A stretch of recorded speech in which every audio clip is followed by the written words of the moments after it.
اللہ تبارک و تعالیٰ کا احسان ہوا، کرم ہوا کہ اللہ تبارک و تعالیٰ نے ہمیں مغرب کی نماز جماعت کے ساتھ پڑھنے کی توفیق دی۔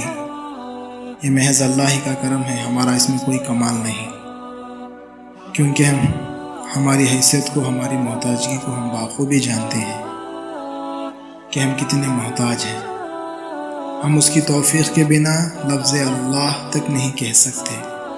تو اللہ نے اتنا بڑا فریضہ جس کو دینے کے لیے بھی اللہ کے نبی کو معراج کرائی، اللہ نے اللہ کے نبی کو عرش میں بلا کر دیا ہے، وہ نماز جیسا عظیم تحفہ اللہ نے دیا ہے۔ تو اللہ نے ہمیں جماعت کے ساتھ تکبیر اللہ کے ساتھ پڑھنے کی توفیق دی، اللہ کا بڑا کرم ہوا ہے۔ اور مزید کرم یہ ہوا کہ اس کے دین کی مجلس میں ہمیں بیٹھنے کی توفیق دی۔ اور یہ دین کی مجلس میں بیٹھ جانا، میں اور آپ اس کی فضیلت میں اور آپ بار بار سنتے ہیں کہ دین کی مجلس میں بیٹھنے والوں کو اللہ تعالیٰ کیا دیتے ہیں، کیا وہ انعامات، کیا اجر ہے، اور اللہ تعالیٰ کے اس پر کتنے بڑے وعدے ہیں۔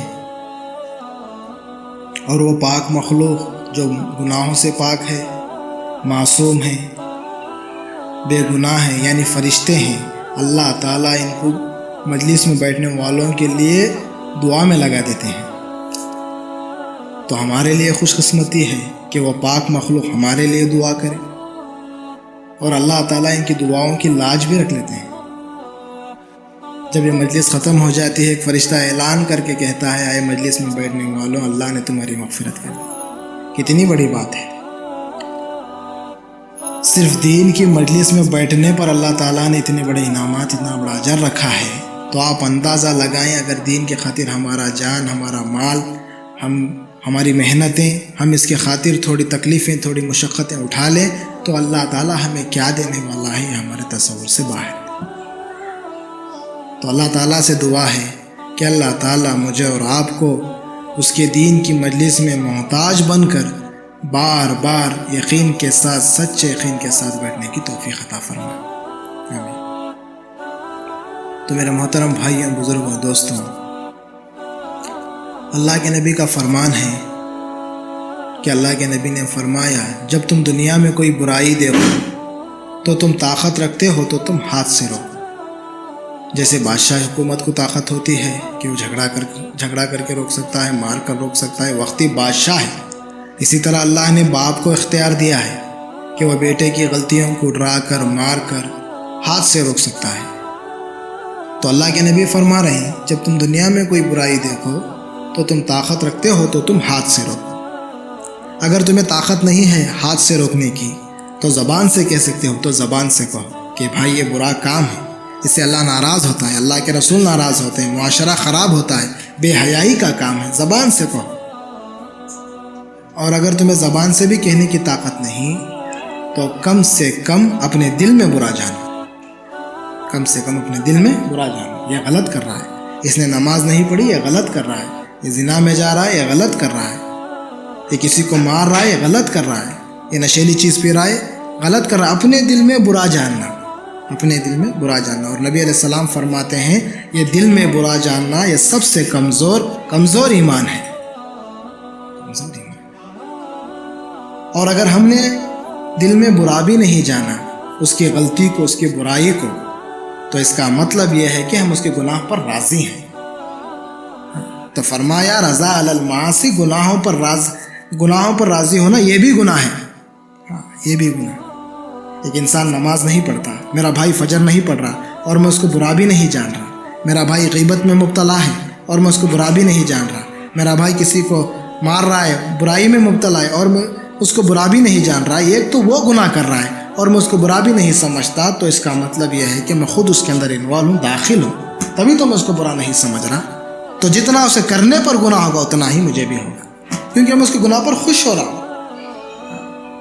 تو میرے بھائیوں، ہمیں چاہیے کہ کم سے کم ہم اپنے دل میں برا سمجھیں، اس کی غلطی کو، اس کی برائی کو، اور یہ عزائم کر لیں کہ جب مجھے اللہ توفیق دے گا، جب مجھے ہمت دے گا، میں ضرور اس کو کہوں گا، اس کو بولوں گا۔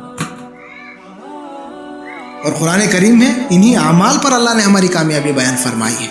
اللہ فرماتا ہے، زمانے کی قسم کھا کر اللہ فرماتا ہے کہ تمام انسان خسارے میں ہے، اللہ نے یہاں پر انسان کا لفظ استعمال کیا ہے، یہ نہیں کہا کہ تمام مسلمان، نہیں، انسان چاہے وہ کسی بھی مذہب کا کیوں نہ ہو، تمام انسان خسارے میں ہیں، نقصان میں ہیں، لیکن کامیاب کون؟ جو 4 کام کرے۔ سب سے پہلے تو ایمان لائیں، اور دوسرا عمل صالح۔ یہ 2 تو الحمدللہ ماشاءاللہ ہمارے ہو رہے ہیں، ایک تو ہمارا ایمان بھی ہے اللہ پر، اور دوسرا ہماری نمازیں ماشاءاللہ ہو رہی ہیں، لیکن ان 2 پر اللہ نے کامیابی بیان نہیں فرمائی، آگے اور 2 بیان فرمائے۔ فرمایا تیسرا، دوسروں کو حق بات کی وصیت کرو، حق بات بتاؤ دوسروں کو، امر بالمعروف کرو، نہی عن المنکر کرو، بھلائی کا حکم کرو، برائیوں سے روکو، اچھے کام کی ترغیب دو، برے کاموں سے روکو۔ اور چوتھا بتایا کہ جب تم امر بالمعروف نہی عن المنکر کرنے کے لیے جاؤ گے، بھلائی کا حکم کرنے کے لیے جاؤ گے، اچھائی کا حکم کرنے کے لیے جاؤ گے، تو تم پر مصیبتیں آئیں گی، تو اس وقت تم کیا کرنا؟ صبر کرنا۔ اور صبر سے یہ بھی مراد ہے، علماء فرماتے ہیں صبر سے لوگوں کو گناہوں سے روکنے کو بھی صبر کہتے ہیں۔ تو تیسرا کیا فرمایا؟ حق بات کی وصیت کرو، اور چوتھا صبر کرو۔ لیکن میرا اور آپ کا حال یہ ہو گیا ہے کہ میں یوں کہتا ہوں، میں ماشاءاللہ میرا ایمان بھی ہے اللہ پر، اور میں نمازیں بھی بہت پڑھتا ہوں، میں تہجد بھی پڑھتا ہوں، میں اشراق بھی پڑھتا ہوں، میں چاشت بھی پڑھتا ہوں، میں اوابین بھی پڑھتا ہوں، لیکن میں دوسروں کو حق بات نہیں بتاتا۔ لیکن اللہ نے کامیابی ان 4 کام میں رکھی ہے، لیکن میرا آپ کا حال یہ ہوگا کہ ہم نمازیں بہت پڑھیں، لیکن ہم دوسروں کو حق بات نہیں بتاتے۔ دوسرے تو درکنار، اپنے گھر میں نہیں بتاتا، اپنے ماں باپ کو، اپنے بھائی بہن کو، اپنی بیوی کو، اپنے بچوں کو، وہ غلط کام کر رہے ہیں، وہ ناجائز کام کر رہے ہیں، میں ان کو نہیں روکتا۔ اللہ نے کامیابی 4 کام میں رکھی ہے میرے بھائیوں، بزرگوں، دوستوں، ہم آدھا کر رہے ہیں، آدھا نہیں کر رہے ہیں۔ اسی لیے اللہ کے نبی نے ایک واقعہ بتایا ہے کہ فلاں بستی کو اللہ کا عذاب آیا، تو اللہ نے فرمایا اے جبرائیل، فلاں بستی والے گناہوں میں مبتلا ہیں، بہت زیادہ گناہوں میں مبتلا ہیں، تم جا کر ایسا کرو، وہ بستی کو اٹھاؤ، نیچے سے اٹھا کر ایسے الٹ دو کہ اوپر سے نیچے ہو جائے۔ تو جبرائیل نے فرمایا یا اللہ، اس میں ایک تیرا نیک بندہ بھی ہے، یا اللہ وہ بہت عبادت کرتا ہے، تہجد گزار ہے، یا اللہ اسے کیا کرو، یا اللہ اس کا کیا ہوگا؟ تو فرمایا ہاں، اس کو بھی، پوری بستی کے ساتھ اس کو بھی اٹھا کر پلٹ دو۔ تو جبرائیل نے فرمایا باری تعالیٰ، وہ تیری عبادت کرتا ہے، بڑا نمازی ہے، آپ کی وہ عبادت کرتا ہے، بہت تہجد گزار ہے۔ تو اللہ نے فرمایا ہاں، وہ عبادت ضرور کرتا ہے، 2 کام کرتا ہے، ایک تو ایمان ہے اور دوسرا عمل صالح کر رہا ہے، لیکن اس نے دوسروں کو گناہوں سے نہیں روکا، وہ بھی اتنا ہی شریک، گناہوں میں اتنا ہی شریک ہے جتنا یہ ہے۔ رہ گئے اس کے ایمان اور اعمال کا بدلہ میں اسے قیامت میں دے دوں گا، لیکن جو دنیا میں عذاب آنے والا ہے وہ اس کے ساتھ میں اس کو بھی پکڑ لوں۔ تو میرے بھائیوں، اس سے معلوم ہوتا ہے کہ ہمارے ایمان کو مکمل کرنے کے لیے ہمیں صرف ایمان اور عمل صالحہ نہیں، ہمیں دوسروں کو حق بات بھی بتانا ہے، اور ہمیں صبر بھی کرنا ہے۔ اللہ نے ہمیں خود اس کی تعلیم دی ہے، لیکن میرا اور آپ کا حال یہ ہو گیا کہ ہمیں کوئی یوں کہے کہ کیوں آپ گناہوں سے نہیں روکتے، کیوں آپ دوسروں کو اچھائی کا حکم نہیں دیتے، تو ہمارا جواب یہ ہوتا ہے کہ وہ بیزار ہو جائیں گے، تعلقات خراب ہو جائیں گے، ان کا دل ٹوٹ جائے گا۔ ہمیں ان کے دل کے ٹوٹنے کی فکر ہے، اللہ کا حکم ٹوٹ رہا ہے، ہمیں اس کی کوئی فکر نہیں، اللہ کا حکم ٹوٹ رہا ہے، اللہ۔ اسی لیے آج ہم کسی کو حق بات بتانے کے لیے تیار نہیں کہ ان کا دل ٹوٹ جاتا۔ تو میرے بھائیوں، ہمیں ان کے دل کے ٹوٹنے کی فکر نہیں ہے، فکر کرنے کی ضرورت نہیں، اللہ کا حکم آباد ہو جائے اس کی ہمیں فکر کرنا ہے۔ ہاں، یہ ضرور ہے اچھے طریقے پہ، اچھے انداز سے، میٹھے بول کے ساتھ ہمیں کسی کو امر بالمعروف کرنا ہے، نہی عن المنکر کرنا ہے، اچھے طریقے سے، میٹھے بول کے ساتھ، نرم گفتگو کے ساتھ، بڑی ہی حکمت کے ساتھ۔ ہاں، قرآن اس کی بھی ہمیں تعلیم دیتا ہے، حکمت کے ساتھ۔ اور حکمت کیا ہے؟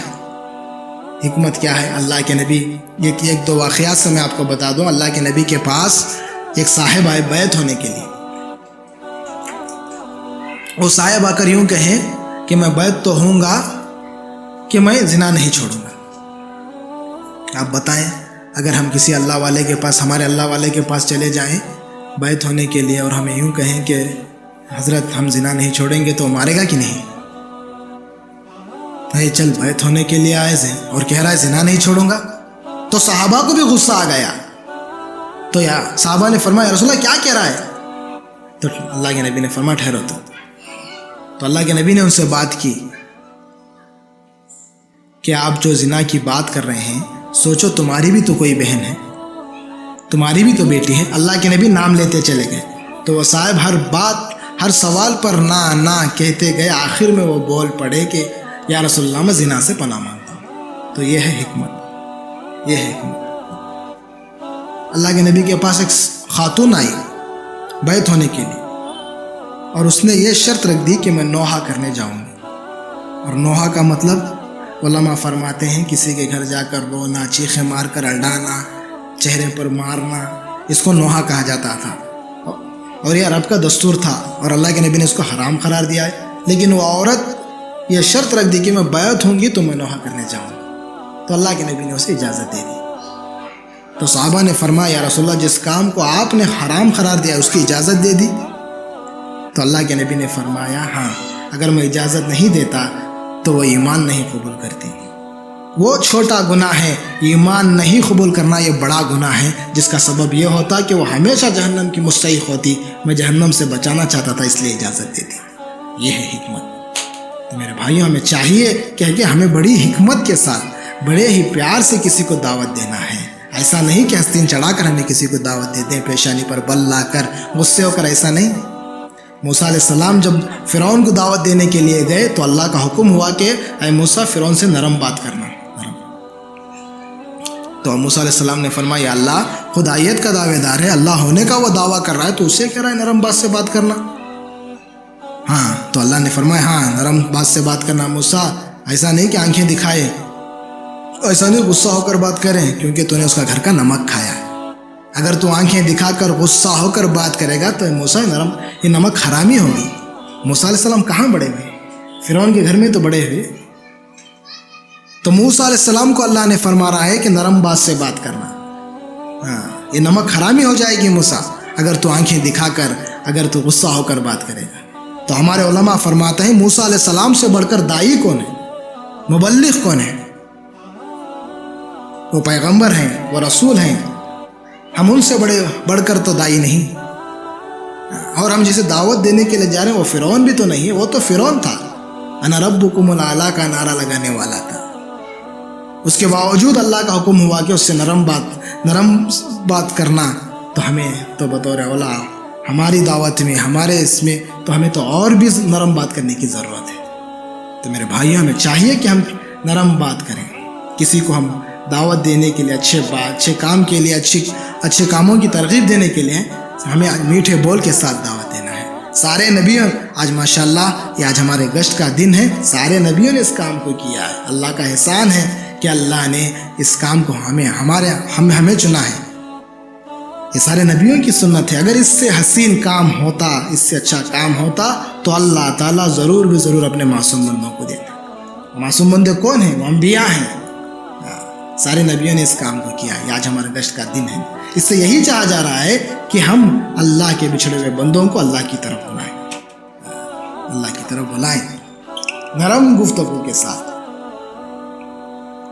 آپ کتابوں میں پڑھیں گے یا دیکھیں گے تو اللہ کے نبی نے کیسے گشت کیا، طائف کے میدانوں میں، مینا کی وادیوں میں، مدینے کے بازاروں میں اللہ کے نبی نے گشت کیا۔